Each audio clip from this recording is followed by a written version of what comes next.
외로움의 노예는 절대 되지 않기.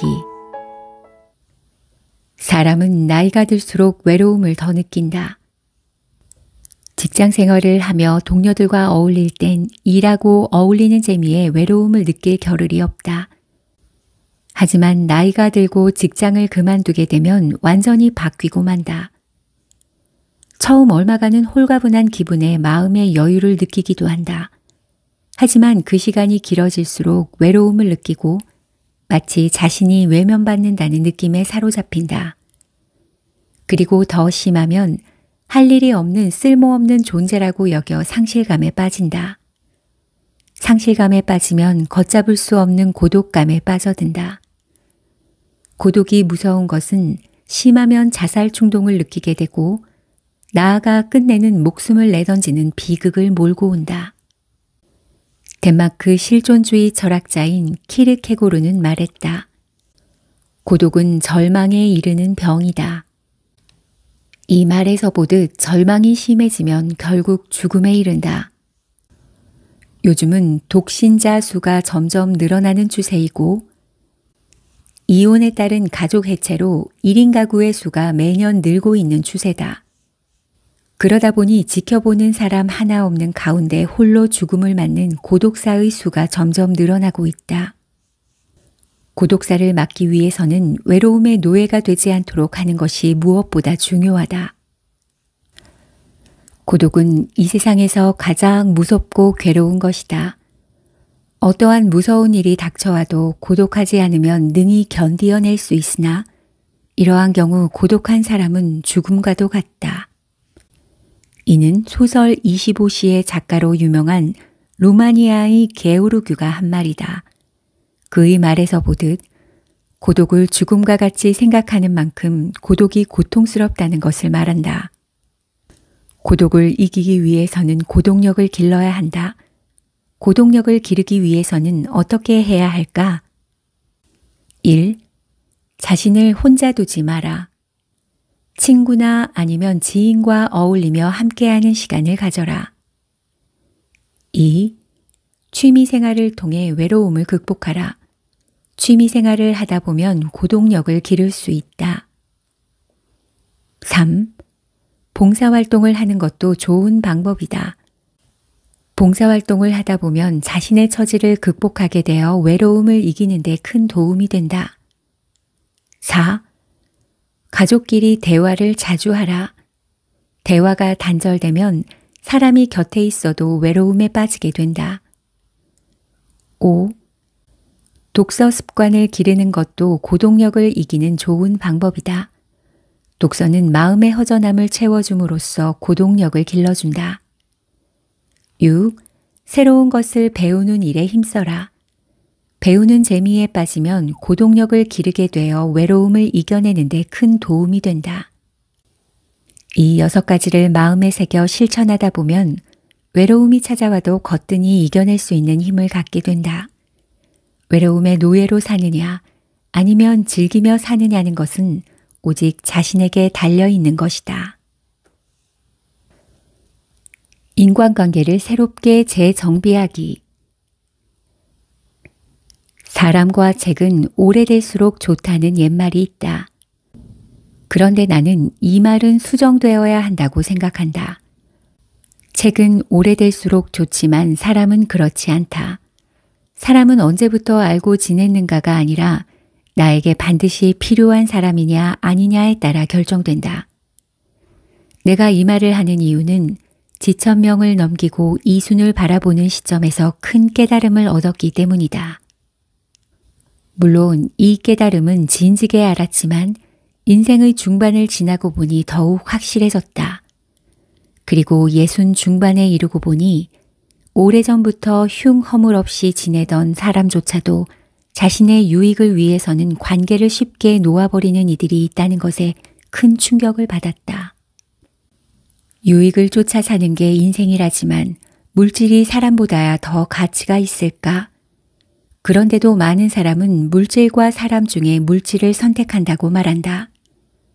이는 삶에 대한 가치관이 변했기 때문인데 사람과 사람과의 관계가 사람과 물질로 변질된 것이다. 그만큼 현실이 각박하다는 방증이다.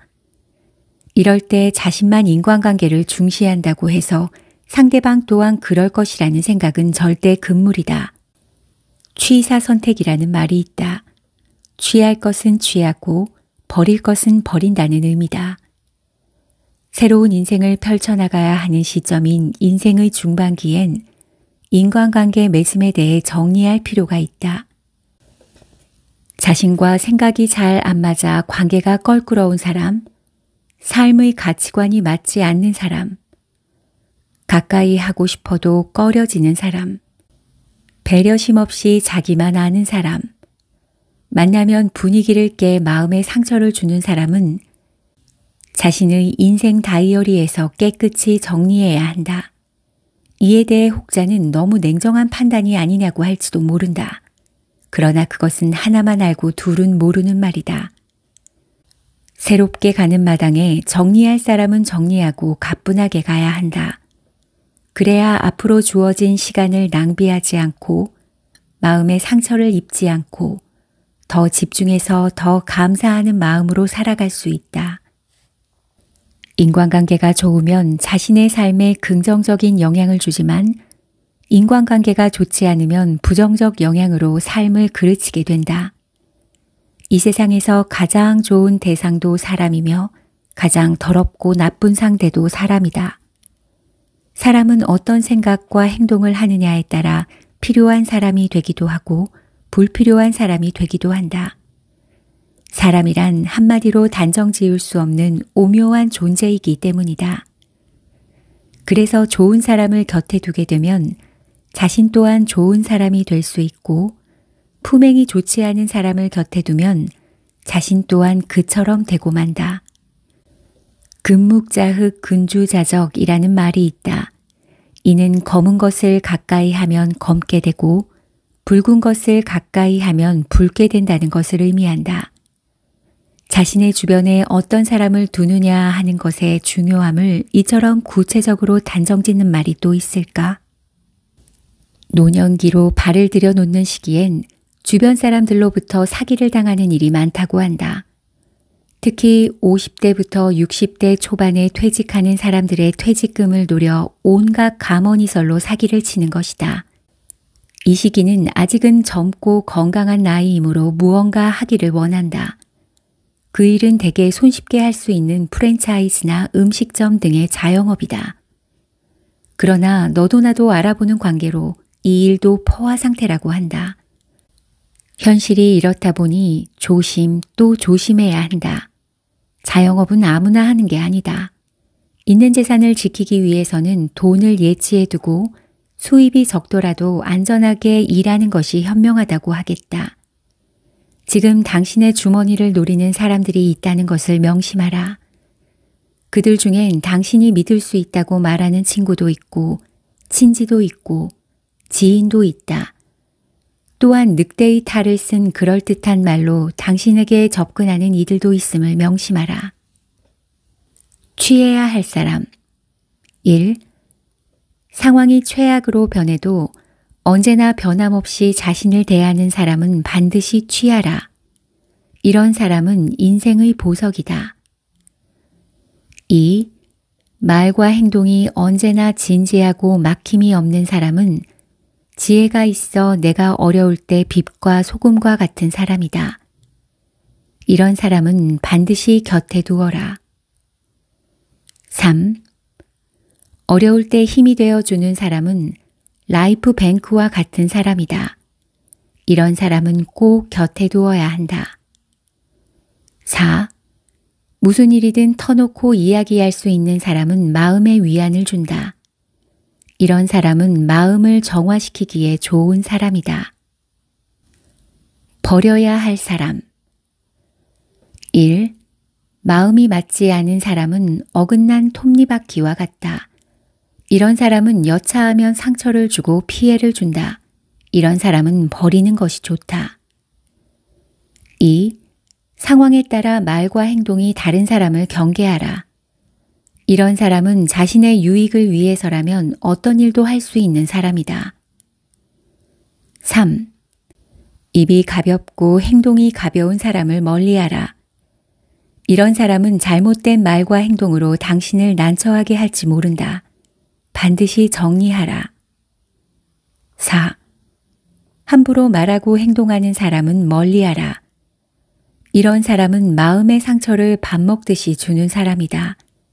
반드시 버려야 화가 없다. 지금 당신의 주변을 돌아보라. 꼭 있어야 할 사람은 누구며 관계를 끊어야 할 사람이 누구인가를. 그래서 반드시 취해야 할 사람은 취하고 버려야 할 사람은 반드시 버려라. 그리고 남은 인생길을 건강하고 지혜롭게 가는 현명한 당신이 되어라.